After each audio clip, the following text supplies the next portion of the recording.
What's up, y'all? Hope y'all doing well.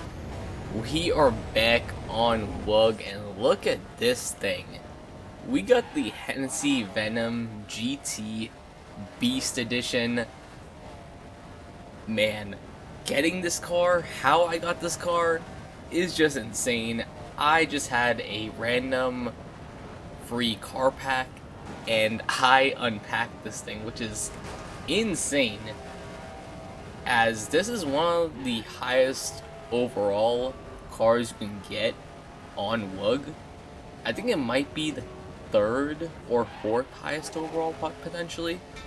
I don't know how high the Bugattis go, but it's somewhere between 3 to 5 or even 6. I'm not sure. However, it is one of the highest overall cars you can get, and getting this thing, I was like, wow. You know, out of all the cars I got, because there was a recent update that was added, and they added way more presets. So the pool of cars is larger. So getting this thing was even more rare. I'm just so shocked. I remember a few years back, they actually gave these cars away. This and the Carrera GT. Was it Carrera GT Beauty Edition? That one. And I tried them out for a little bit. Really hated both of them, and I actually sold it on my main cruise account, because the cruise account is just,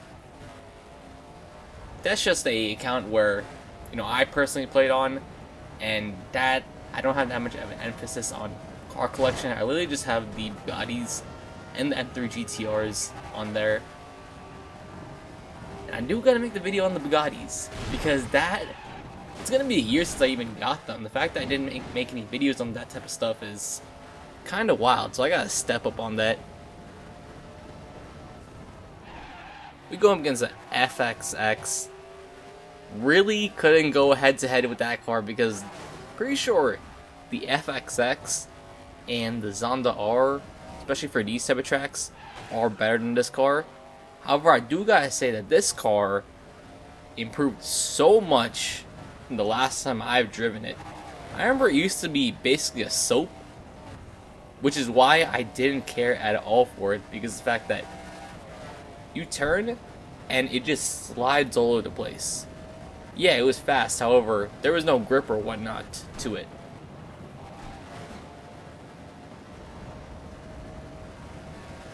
Now, it's way different. This thing actually turns. It turns, it actually brakes nicely. Granted, I'm not pushing the car out on. Ooh, could have been bad. I'd much rather hit that Cadillac instead of hitting that semi-truck. Oh man, that would have been awful.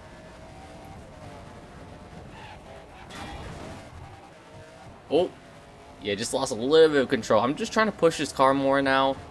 However, man, I gotta learn how to drive this thing, because it's a beast. I mean, it's literally called the Beast.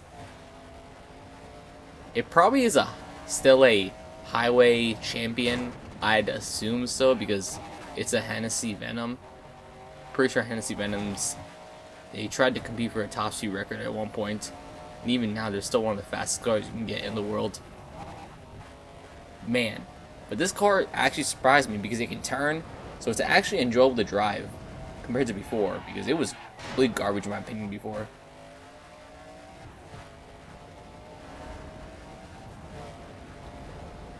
There's an F40 behind us, and pretty much I'm just trying to secure my second place position from the man behind me, because it would suck if I just started crashing all over and just ended up in last after 91% of the track progress.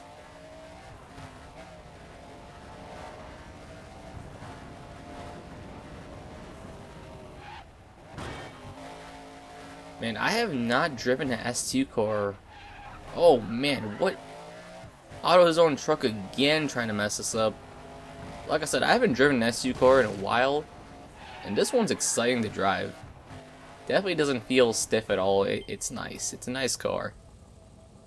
I'm still in shock that I got this car.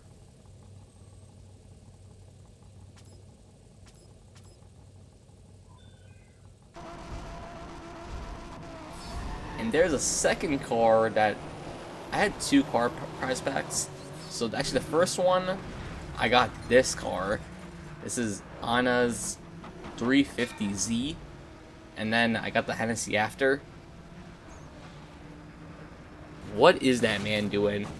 Oh man, the Clio is kind of spazzing out all over the place.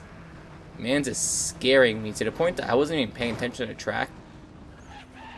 But compared to the Venom, this car drives in a way more like the old Venom than what the Venom does now. For my review of this car, I made a analysis, maybe again 3 years back or so, when it was actually first retuned, when WUG was first retuning cars. This was one of the first cars to get retuned, and it feels exactly the same, if I'm not mistaken. Yeah, it still does this weird handling thing. It's like a drift machine.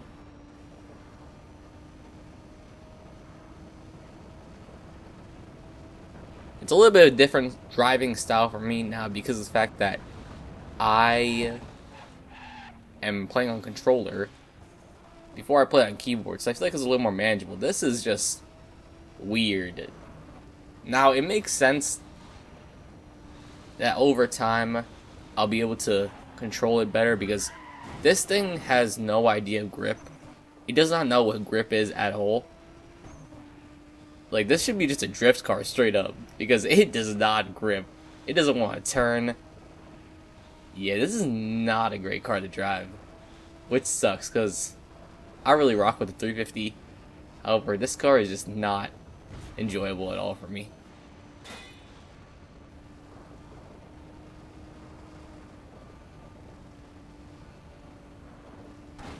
Basically, if I turn too hard, I will just spin out. This car is asking to be spun out.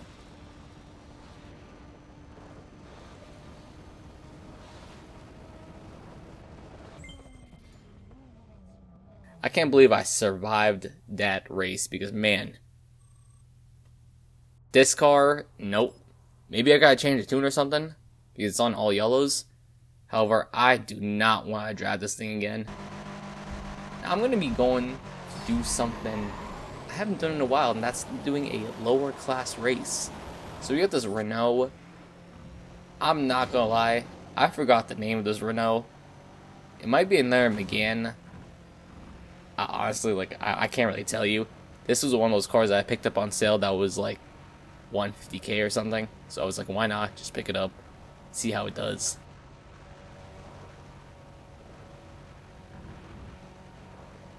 I don't be driving D-class cars like that, so I was like, maybe I should just have a garage of some D cars just in case I'm going to ever use them.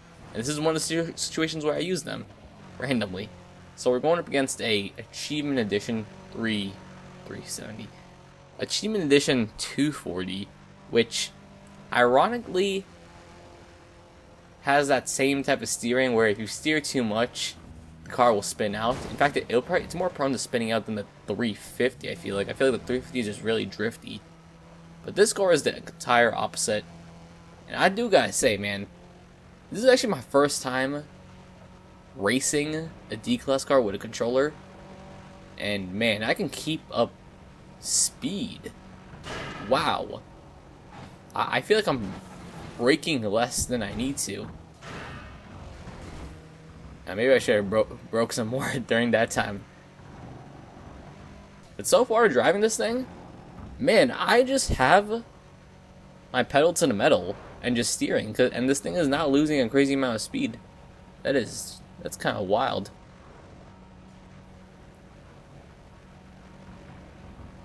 That 240 is giving me a run though.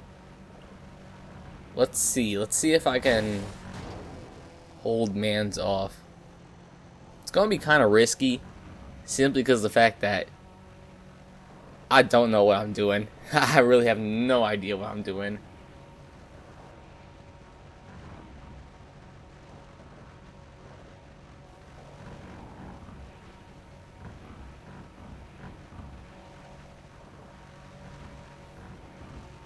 I'm trying to push this thing to see how fast I can go, and wow.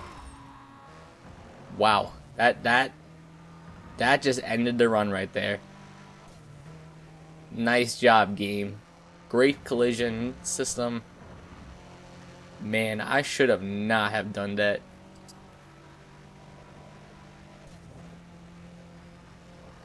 Yeah, I really shouldn't have done that, man. What was I thinking? Oh, now I'm just hitting everything now. Lost all my focus. It looks like this might be the end of the race. So GG. However, we're just going to finish up the rest of the race. I do gotta say, driving D-Class on a controller, yeah, you can really push this thing.